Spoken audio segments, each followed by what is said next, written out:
My stand-in episode 12 has just aired. I have a lot of thoughts about this show. I've done prior podcasts and I haven't been the most positive towards this show. There was a lot of stuff that I think that they could have taken inspiration from the book. They were following it pretty closely and then things kind of went in an abrupt left turn in episode 11. And I just want to discuss if I think they rectified things enough in episode 12 and my overall thoughts and what do I think still about the book versus the show.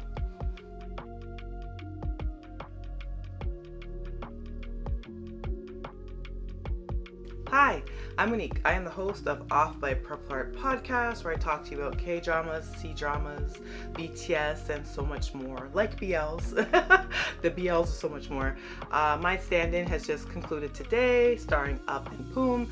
I had a lot of thoughts. Not all of it was very positive towards my stand-in, but I do think that I enjoy BL properties that are risque or a little bit riskier in their tone and in the overall story arcs. I think BL as a genre is still very young, but I do see a lot of promise in it, and I just want that industry to continue to grow and develop and be a little bit more nuanced and layered in their storytelling. And I think even though the audience might be initially targeting, the audience that they're having in mind for a lot of these shows are much younger audiences, but I think that it's going to grow, and I think the audience and the interest level has grown as well, and there are, viewers that want a little bit more, and I think my stand-in is at least in the right direction of getting a little bit more as far as more layered storytelling, because this is very a contrarian type show. Like, it does have a polarizing reaction to it, and I understand it because one of the main leads is extremely toxic and has displayed characteristics of an abuser, and this novel that it's adapted from was very politically incorrect. So it was a show that, at least going in, you knew that it was going to have problematic material, and you had to be okay with consuming some form of a dark romance, that this wasn't going to be like a sunshine and roses and smooth landing romance from beginning to end. But yes, I'm going to delve into that a little bit more. One of my earlier gripes that I have to get off my chest as far as my stand-in is the redemption arc for Tong. I didn't like the character either in the novel version or in the show version. I think in the novel, at the very least, karma absolutely gets to Tong in the end, and I appreciated that. He is the major antagonist of the show. As awful as a lot of Ming's behavior was and is, he's supposed to be very young, and I know age is not an excuse for abusive actions, and in the novel, I think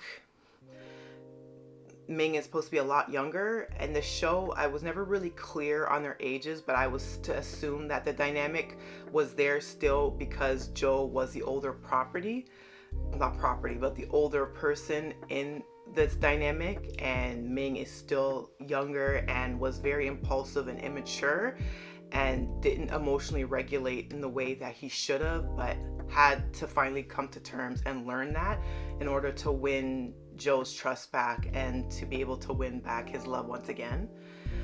But in the novel, it's really clear that, Ming is like a 20-something, and the whole reason why he fell in love with what he thought was Tong's back was mainly because it was a sexual awakening for him. Like, his first confirmation of what his sexuality is and how to express it was through the sensuality of seeing the back of this background character in this movie, and it having been projected on this huge screen. And it's like this huge coming of age moment, I think, for Ming's character, and they really clearly define that in the book versus you watching the show thinking that he just has some weird fetish for guys' backs.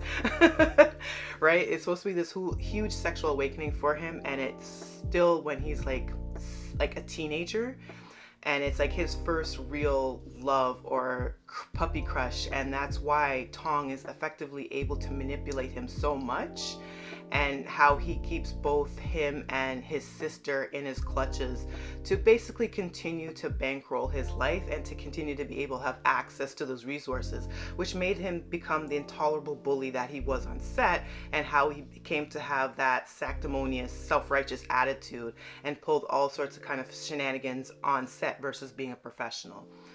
That's really made clear in the novel, and I wish they made that abundantly more clear in the live adaptation of it, because this whole redemption arc they did for Tong really didn't ring true for me. I thought, you know what, this character was the catalyst for the first Joe dying in the first place. He was nasty and belligerent to people other than Joe, even though he engineered, essentially in my opinion, his death. But he was nasty and he was cruel. He was a manipulative as all hell to Ming. And I think having him being able to sit at the family dining table and be able to break bread with the rest of the family and everyone's like bygones be bygones just didn't ring true to me. The show was trying to show that forgiveness and true love trumps all, and that at some point you have to forgive yourself for your past actions. But there was so much bad behavior and bad faith takes from Tong from the very first episode, and to me, narratively, it took too long to get Tong to this point where he actually started to show remorse through his action, and it being that he wanted to have a better example for his child that he had with Ming's sister. And I'm thinking, no, they could have done much better with that. I feel like they could have just had him as an antagonist all the way through and wrap that right up. So that didn't sell to me at all. I think the whole mess of Joe swapping places with Tong when he finally had to deal with some bad karma of the bad choices he's made and all the manipulation and machinations that he was up to behind the scenes catching up to him, and that he actually had to deal with some real bad gangsters who were like, no, you need to pay up, punk. It's time now. It's time. You need to pay the Pied Piper. And for Joe to essentially take place with Tong and endanger his life once again. And I know the show tried to make it so that he wasn't necessarily doing this for Tong's sake, but he's doing this for Tong's child and it didn't ring true to me at all. I thought it was one of the most irritating changes that they made from the source material. And to be honest, there was a lot of stuff from the source material that they didn't have to bring onto screen. I'm not saying that the book was perfect. It was not. I said this in my previous video about my stand-in. It's completely problematic. It is as politically incorrect as you can get as a love story. But I understand the market for dark romance as well. And I'm not going to be on some moral superiority pedestal looking down on folks that enjoy dark romance and the tangled web that you weave in that. You know, I've read and I've watched some suspect media myself, so I'm definitely not the moral standing of it. I just do think that there is a line that you cannot cross because of how influential media is as well. But that's a whole other dissertation that I'm not really into getting into right now. My point mainly is I did not think that the story did service to the fact of just how egregious Tong's actions were, and I just didn't align with the whole theme of forgiveness that they were trying to spin in the final hour with that character. And seeing him being able to break bread at that table and eat, and even though he had the little hung puppy dog look in his eyes, no. I have all the respect for the actor. I think the actor is lovely, but the character, I could have done without, and I just didn't think that was satisfactory in the slightest. But that's my opinion. You know what? Your mileage may vary. As far as Ming and Joe's relationship, I mean, I said this in the prior video, I wasn't rooting for that relationship. I think one of the mistakes that the show did was they had Ming's toxicity on screen for too long. In the book, he's 100 times worse. Like, I won't deny that. And he did some unforgivable acts to Joe in the book, but he was pretty unforgivable in the show version too. But we still have to come to terms with the fact that they were endgame from the start. So Soul was never going to be an option. Fine, so be it.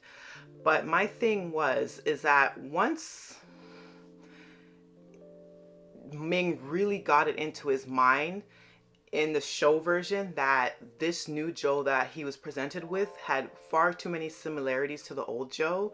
In the book, they definitely make the contrast in the behavior and show just how incredibly remorseful Ming is of his actions.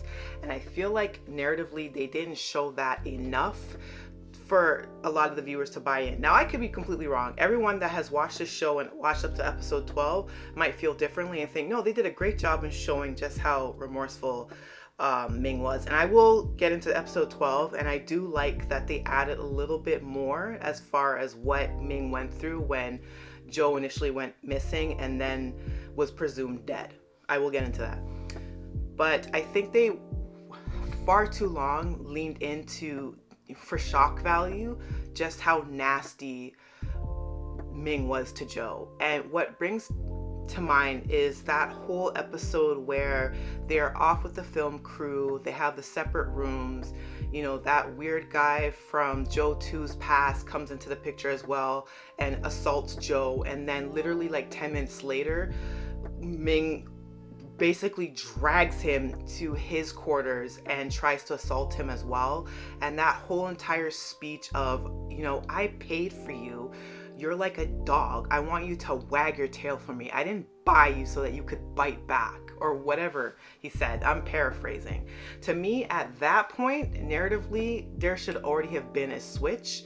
Like we should be seeing a lot more remorseful Ming than that. To me, that soured me so much, because it's like we're already in like the second act of the show.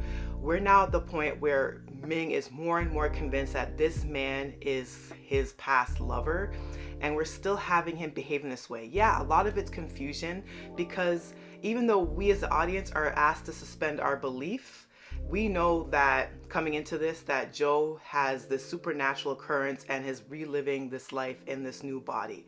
But to the characters in the universe within the show, that sounds insane. So obviously there's a lot of confusion. There is a lot of angst on Ming's end, and he's just trying to figure things out in his mind. But for him to say that and try to again assault Joe, and then after that only do they start that arc of him being remorseful and forgiving. When it's on screen and it's shown like that, it's not like it's going to be in the book. And to me, that made it a much harder sell to believe that this character has any form of redemption in him, that we as the audience should start to care about them coming back together. And to me, that's when I just started watching the show just for the entertainment value of, I wonder how how much they're going to twist themselves in a pretzel to get them to be together in the end, and just enjoying the good acting, you know, especially from Poom. I think Poom was solid from start to finish in the show. You know what I mean? Because at that point I was like, you gotta be kidding me. You've got to be kidding me. I think that point is when I was like, yeah, whatever. Things will be how they'll be.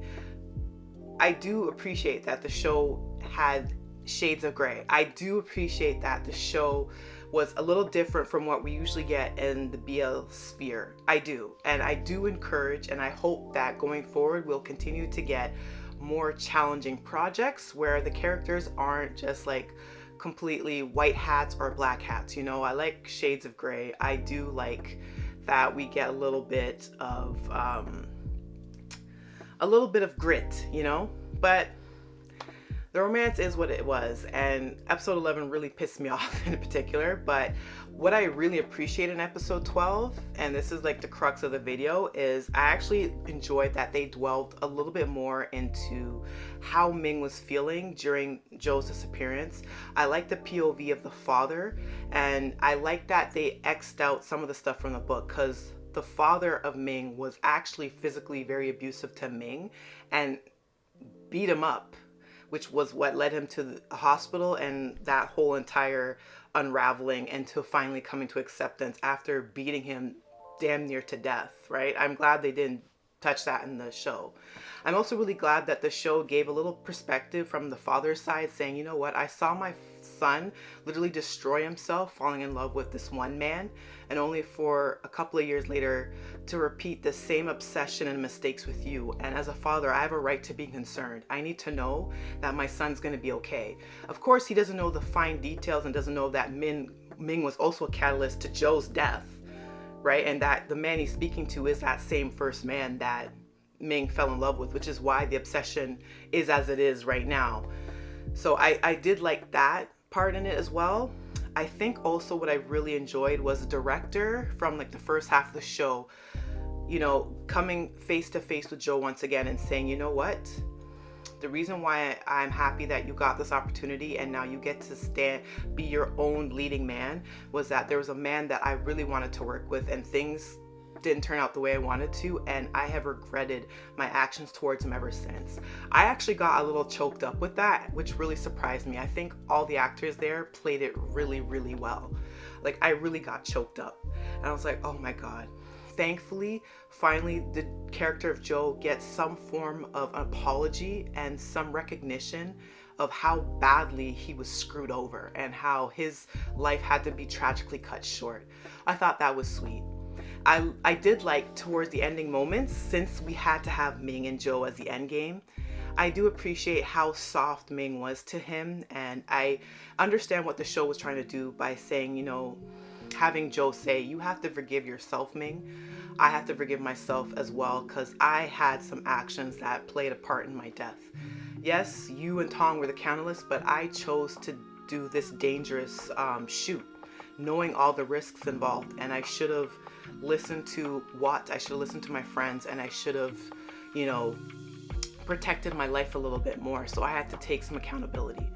But you, in addition to taking accountability, you have to have some level of forgiveness as well. If you are going to dedicate yourself to living a better life, treating me better, and us having an actual healthy and functioning relationship, you have to employ some forgiveness as well. And I thought that was sweet in how it played out. The ending shots of the episode I thought was really funny too, and I did enjoy that. All in all, I actually really did enjoy a lot of what my stand-in tried to do. Do I think they're a little on the nose with the literal movie that Joe 2 finally got to be the leading man in was My Stand-In, with the same typography and the same theme music and OST. Yeah, it was very on the nose, very meta. But overall, I did enjoy episode 12 a lot more than episode 11. Yeah, I still have my gripes about the show, but I do like that this project was at least a little bit different from the usual BL sphere, and I do hope that, I'm assuming with the success of the show, I think its show is very successful. I see it is always trending, that we'll get more shows that are a little bit more challenging. As much as I critique things, I do like to invest my time in shows that do like to challenge you a little bit as well. And I'm not opposed to dark romance. It depends how it's done, I should say. But it was an interesting ride, to say the least. So I will give it that. So it's not a complete damning review. So I hope you don't take it that way. If you're someone that really loved the show from start to finish with zero complaints, and you somehow stumbled across this podcast. So there. So I'll conclude that for today. If you're watching via YouTube, tell me your thoughts. What did you think of the finale? Did you think it did justice to the book? Did you even read the book? Did you like the show in general? Do you think it was completely off the wall? Let me know your thoughts. If you're listening via Apple or Spotify podcasts, I really love and appreciate you as well. To the next one. Bye.